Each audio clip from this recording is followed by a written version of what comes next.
semua, perkenalkan saya Ilham Hermandoni, nomor absen 41 dari kelas PAI 5A.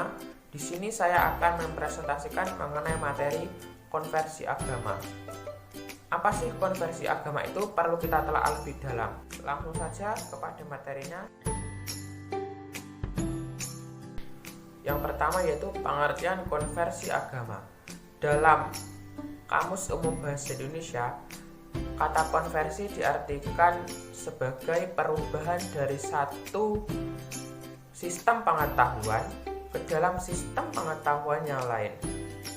Perubahan dari satu bentuk, rupa, dan sebagainya ke dalam bentuk rupa yang lainnya.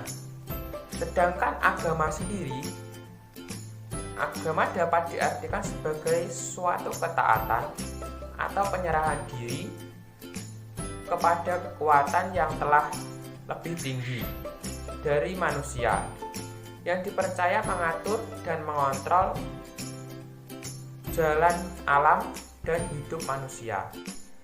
Secara etimologi, kata konversi berasal dari kata Latin yaitu conversion, yang berarti bertobat, pindah, berubah agama. Selanjutnya kata tersebut dipakai dalam kata Inggris yaitu conversion, yang mengandung pengertian berubah dari suatu keadaan atau dari suatu agama ke dalam agama lain. Berdasarkan arti kata tersebut, dapat disimpulkan bahwa konversi agama mengandung pengertian bertobat, berubah agama, berbalik pendirian terhadap ajaran agama. Sedangkan secara terminologi, konversi agama memiliki beberapa pengertian.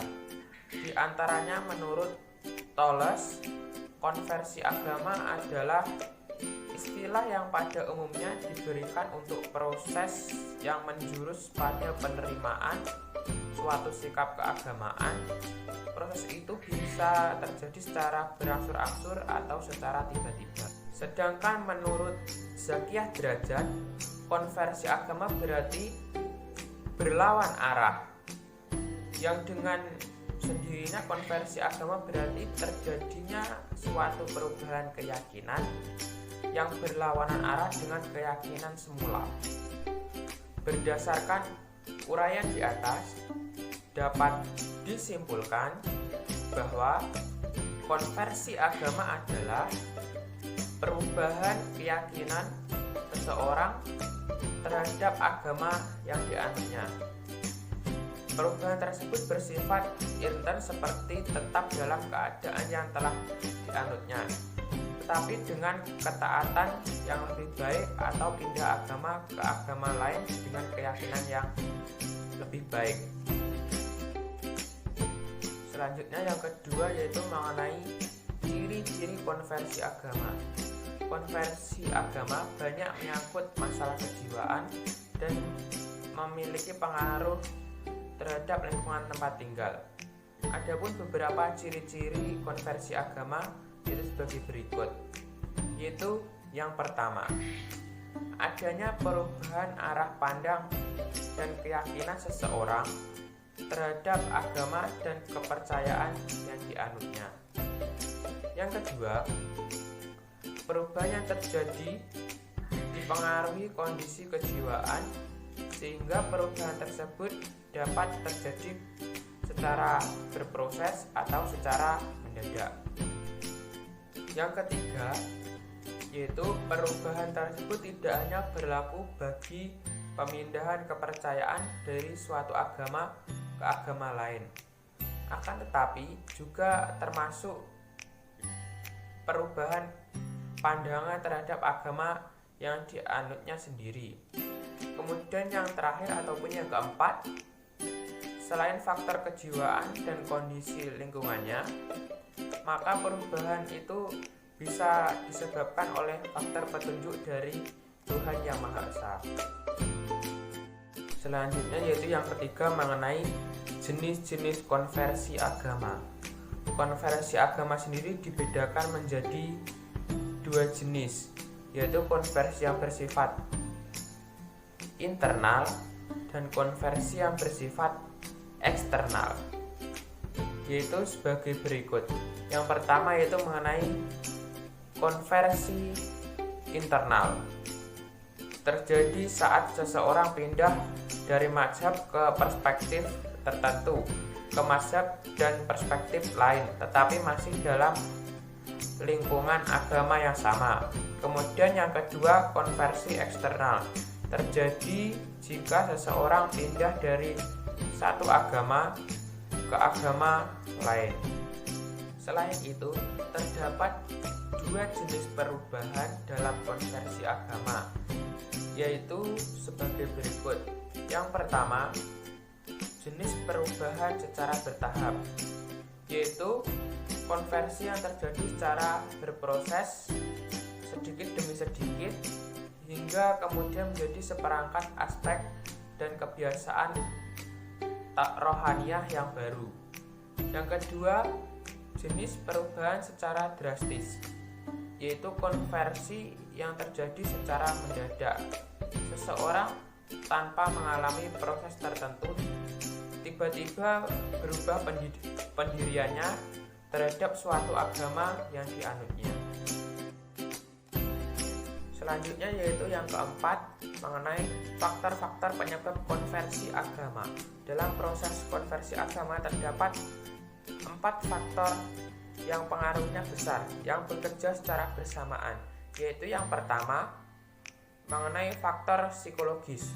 Menurut Kari, konversi agama mengandung 2 aspek, yaitu yang pertama pertobatan batin.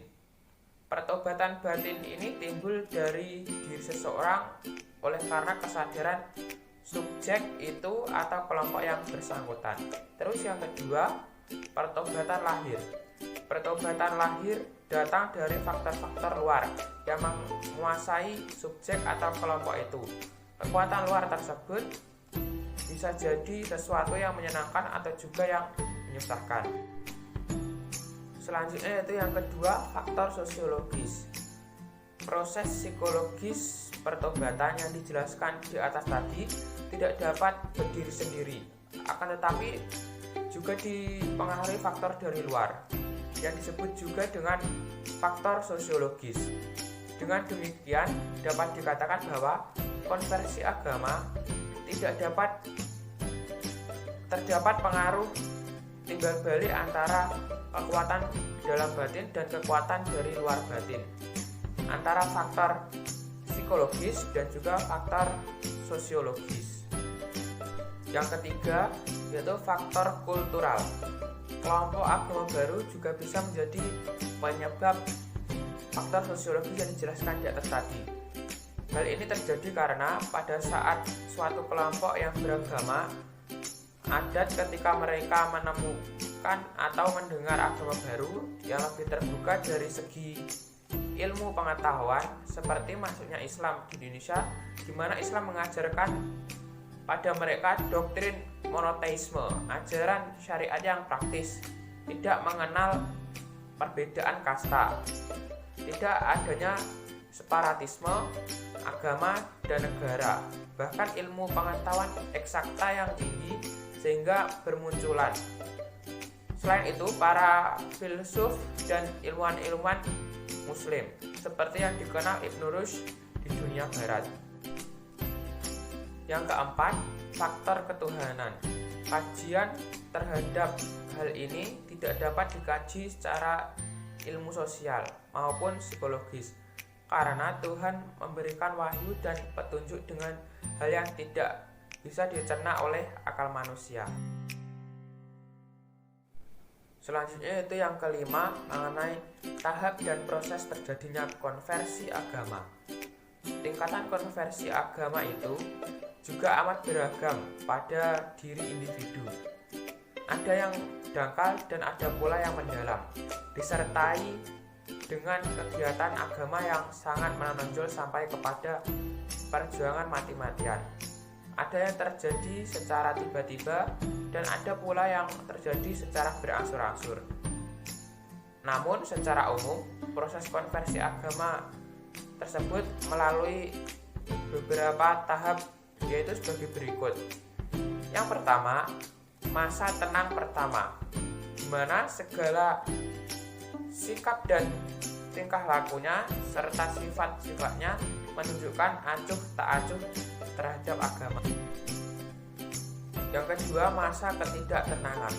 Konflik dan pertentangan batin berkecamuk dalam hatinya, yaitu gelisah, putus asa, tegang, panik, dan lain sebagainya.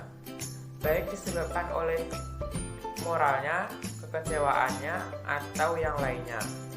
Pada masa ini, seseorang biasanya amat peka terhadap perasaannya, cepat tersinggung dan hampir putus asa dalam hidupnya, serta mudah kena sugesti. Yang ketiga, peristiwa konversi agama itu sendiri setelah mengalami masa puncaknya. Seseorang tiba-tiba merasa mendapat petunjuk dari Tuhan, mendapat kekuatan dan semangat.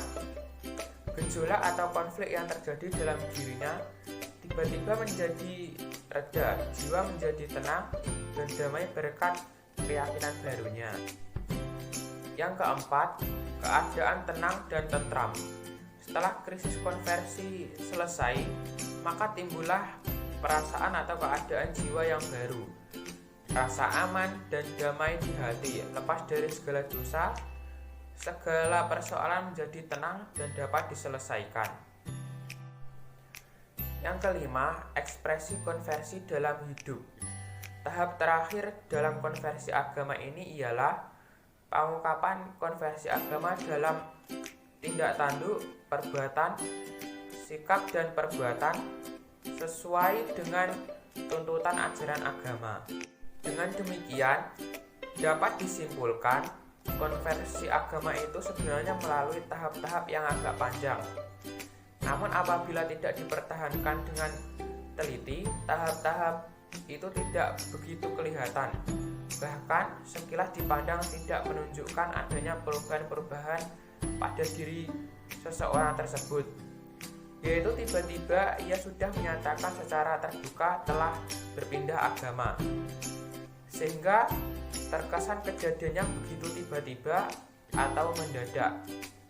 Padahal sebenarnya kalau diamati, ia telah lebih dahulu mengalami kegoncangan spiritual yang amat dahsyat, sehingga membuat ia terpaksa mengalami konversi agama tersebut, atau yang bisa disebut dengan berpindah agama.